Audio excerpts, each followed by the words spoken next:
علیہ وسلم امت سے کتنی محبت کرتے ہیں، امت سے کتنا پیار ہے، امت سے کتنی شفقت ہے، اس بات کو اس حدیث پاک سے سمجھیں۔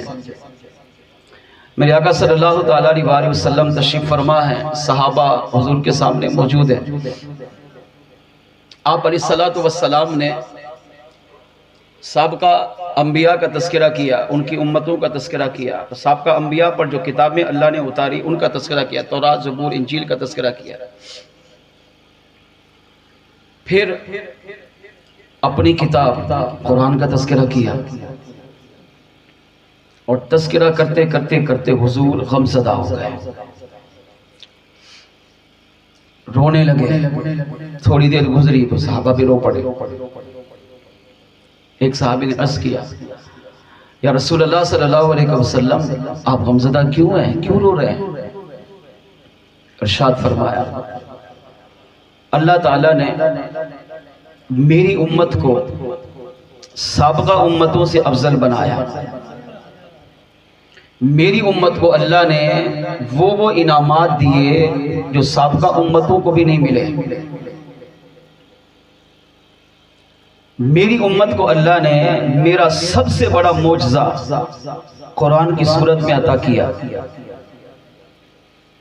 اگر میری امت میں ایک ایسا زمانہ آئے گا کہ لوگ قرآن کو نہیں پڑھیں گے تو قرآن پر عمل نہیں کریں گے، خالی زبانی پڑھیں گے، سنیں گے، عمل چھوڑ دیں گے۔ میں اس لیے غمزدہ ہو رہا ہوں، امت کی محبت، امت کی فکر، کہ سابقہ امتیں، ان انبیاء پر جب کتابیں اتری تو سابقہ امتوں نے کتابوں کو بانٹا، کتابوں کو تقسیم کر دیا، تورات، زبور، انجیل کے پاروں کو بانٹ دیا، اور پوری کتاب کا یعنی اس کو حصے کر کے تقسیم کر کے لوگوں نے پھیلا دیا، تو وہ کتابیں اپنی اصلی صورت میں باقی نہ رہی۔ آج بھی تورات، زبور، انجیل ملتی ہے تو کتنی؟ چند پارے، پوری کتاب کہیں بھی نہیں ہے۔ وجہ انبیاء کے زمانے میں بھی لوگوں نے اس کو تقسیم کرنا شروع کر دیا، اور کسی کے پاس اگر کوئی پارا آ جاتا تو وہ مرتے دم تک ساتھ ہی لے جاتا، کسی کو دیتا نہیں تھا۔ اب میرے آقا علیہ السلام غمزدہ ہے، رو رہے، کیوں؟ فرمایا ان انبیاء پر جو کتابیں اتری، امت نے اس کتابوں کا یہ حال کیا کہ اس کو تقسیم کر دیا، ٹکڑے کر دیا، تو اس کا نقصان کیا ہوا؟ امت گمراہ ہو گئی۔ جب کتابیں نہیں ہوگی تو آپ رہنمائی کس سے لیں گے؟ جب کتاب نہیں ہوگی آپ اسلامی تعلیمات کہاں سے لیں گے؟ آپ کو کیسے پتا چلے گا انبیاء نے کیا کیا تعلیمات اپنی امت کو دی؟ کتاب میں ہی تو اللہ کا پیغام ہوتا ہے، نبی اللہ سے لے کر امت کو دیتا ہے۔ اب جب کتاب ہی سلامت نہیں ہے، امت پڑھے گی کیسے؟ جب پڑھے گی نہیں تو عمل کیسے کرے گی؟ اب میرے آقا علیہ السلام رونے لگے، ارشاد فرمایا، صحابہ ان امتوں نے کتابوں کو تقسیم کیا، جس کا نقصان یہ ہوا کہ ان کے پاس کتاب نہیں تھی تو وہ عمل نہیں کر سکے، کتاب کو پڑھ نہیں سکے، کتاب کی تعلیمات کو چھوڑ دیا، جس کا سب سے بڑا نقصان یہ ہوا کہ امت شرک میں، کفر میں، گمراہی میں مبتلا ہو گئی۔ اب میں اس لیے غمزدہ ہوں، رو رہا ہوں کہ اللہ نے مجھے بھی کتاب دی ہے قرآن کی صورت میں، میرا سب سے بڑا معجزہ۔ اگر مجھے ڈر ہے کہ میری امت اس قرآن کو چھوڑ دے گی، اس قرآن پر عمل نہیں کرے گی، کہیں ایسا نہ ہو کہ میری امت بھی سابقہ امتوں کی طرح اس قرآن کو تقسیم کر دے، اس کے پانے بانٹے، اور اگر قرآن ہی تقسیم ہو گیا تو میری امت کی رہنمائی کون کرے گا؟ میری امت کو ہدایت کون دے گا؟ میری امت کو دین اسلام کا حافظ کون بنائے گا؟ میری امت قرآن کو اگر ٹکڑے ٹکڑے کر کے تقسیم کر لے گی تو میری امت اس پر عمل کر کے رب کو کیسے راضی کرے گی؟ میری امت جنت کے راستے پر کیسے چلے گی؟ میری امت صراط مستقیم پر کیسے چلے گی؟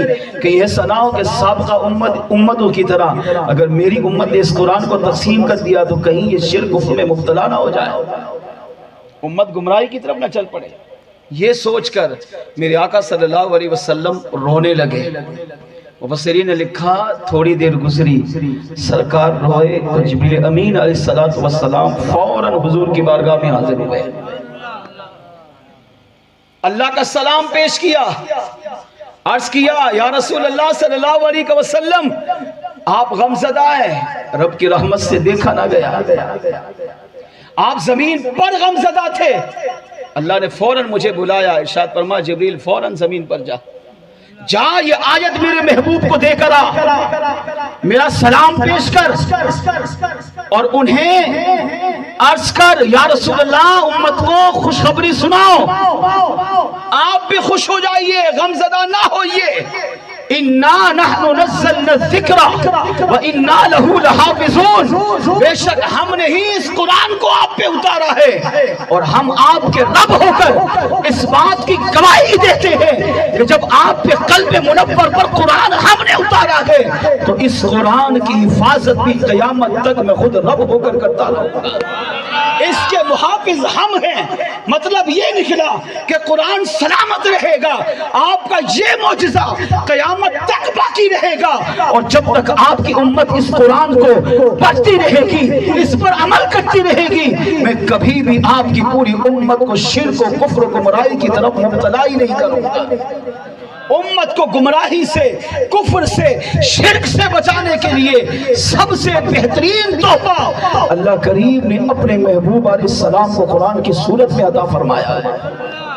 آج بھی اگر امت اس قرآن سے تعلق جوڑے، قرآن سے محبت کرے، قرآن سے پیار کرے، قرآن سے عشق کرے، قرآن کو پڑھے، چومے، سینے سے لگائے، اس کی تلاوت کر کے یا سنے یا پڑھتا رہے، قرآن پاک کی تعلیمات کو اپنے آپ پہ نافذ کرے، تو اللہ کریم آج بھی اس امت کو کفر سے بھی بچاتا ہے، شرک سے بھی بچاتا ہے، گمراہی سے بھی بچاتا ہے، اور قرآن کی برکتیں اسے دنیا قبر آخرت میں بھی نصیب فرماتا ہے۔ اگر ہم دیکھیں ہمارے پاس